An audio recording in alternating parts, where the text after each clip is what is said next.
धरती फटी नहीं थी, आसमान बरसा जरूर, मगर बादल नहीं फटा था। फिर भी धराली में ऐसा कहर टूटा कि पूरा इलाका मलबे में समा गया। तो आखिर सवाल उठता है, धराली में तबाही का असली कारण क्या था? क्यों ये कोई प्राकृतिक आपदा थी, या इंसानी लापरवाही की कीमत, या फिर पहाड़ों के भीतर कुछ ऐसा चल रहा है जिसे अब हम समझ नहीं पाए हैं? जी हां, वाडिया हिमालय भूविज्ञान संस्था के वैज्ञानिकों की एक नई अध्ययन रिपोर्ट ने वो खुलासा किया जिसे पूरी सारी थ्योरी को पलटकर रख दिया है। धराली में ना तो बादल फटा था, ना ही किसी झील का बांध टूटा था, बल्कि तबाही आई थी धरती के अंदर के हलचलों और मानव लापरवाही के खतरनाक मेल से। गौर करें, धराली उत्तरकाशी जिले की वो घाटी जो कभी अपनी खूबसूरती के लिए जानी जाती थी, आज तबाही और चेतावनी की मिसाल बन चुकी है। एक सेकंड में 8 मीटर प्रति सेकंड की रफ्तार से आया मलबा, सोचिए, पलक झपकते ही पूरा इलाका चपेट में आ गया। ऐसा लगा मानो पहाड़ खुद टूटकर धरती पर गिर पड़ा हो। अब सुनिए वो रिपोर्ट जिसने सबका ध्यान खींच लिया है। नेचुरल हजार्ड रिसर्च जर्नल में प्रकाशित अध्ययन, शीर्षक था the Dharali catastrophic disaster, a wake up call from the kheer Ganga. Wadia institute of Himalayan geology के वैज्ञानिकों ने यह बताया कि धराली में जो तबाही हुई वो किसी एक पल की घटना नहीं थी, बल्कि कई महीनों, शायद सालों से बन रही त्रासदी थी।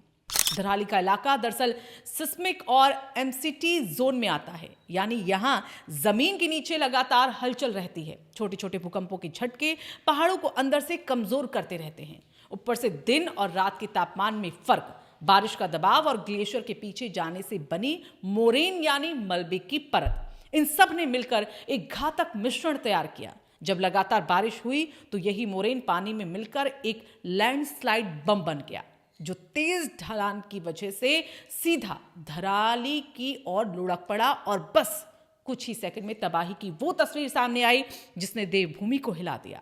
वो रात याद कीजिए जब धराली के लोग खींचते चीखते हुए अपने घरों से बाहर निकले। हर तरफ कीचड़, पत्थर, पानी का सैलाब, घर, दुकानें, पुल सब बह गए। मंदाकिनी जैसी शांत नदियां भी उस वक्त राक्षस बन गई थी। कहने को ये एक प्राकृतिक आपदा थी, लेकिन हकीकत यह है कि इंसान ने भी इसमें एक बड़ा योगदान दिया। नदियों के किनारे निर्माण, बिना भूगर्भीय सर्वे के होटल और गेस्ट हाउस, ढलानों पर सड़कों की अंधाधुंध कटाई, ये सब ऐसे कारक हैं जो पहाड़ों को धीरे धीरे अस्थिर कर रहे हैं। वैज्ञानिक संदीप कुमार और तारिक अनवर का कहना है कि धराली क्षेत्र सिस्मिक जोन में है। छोटे भूकंप भी यहाँ के पहाड़ों को कमजोर कर रहे हैं। लगातार बारिश और तापमान के उतार चढ़ाव से चट्टानों की दरारें बढ़ती जा रही हैं। मतलब साफ है, पहाड़ सिर्फ ऊपर से टूटते नहीं, वो अंदर से भी खोखले हो रहे हैं। धराली आपदा एक चेतावनी है देवभूमि के हर उस हिस्से के लिए जहां विकास की दौड़ में प्रकृति को नजरअंदाज किया जा रहा है। वैज्ञानिक साफ कह रहे हैं, नदी और गदेरों के आसपास किसी भी तरह का निर्माण न किया जाए। ऐसे क्षेत्रों में लगातार निगरानी और वैज्ञानिक अध्ययन जरूरी है। लेकिन सवाल यह है कि क्या ये चेतावनी अब फिर सुनी जाएगी, या फिर अगली बारिश में किसी और घाटी में दोहराई जाएगी धराली जैसी त्रासदी। धराली की कहानी दुखद जरूर है, लेकिन इससे सीख लेकर भविष्य बचाया जा सकता है। पहाड़ों के साथ जीना है तो पहाड़ों की भाषा समझनी होगी।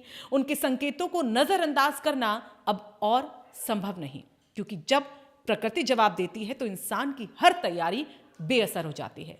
धराली की तबाही एक हादसा नहीं, एक वेकअप कॉल है। देवभूमि का पहाड़ पुकार रहा है, मुझसे छेड़छाड़ मत करो, मैं गिरा तो सब गिर जाएंगे। अब वक्त है जागने का, विज्ञान की चेतावनियों को समझने का और विकास की रफ्तार को प्रकृति की सीमाओं के भीतर रखने का।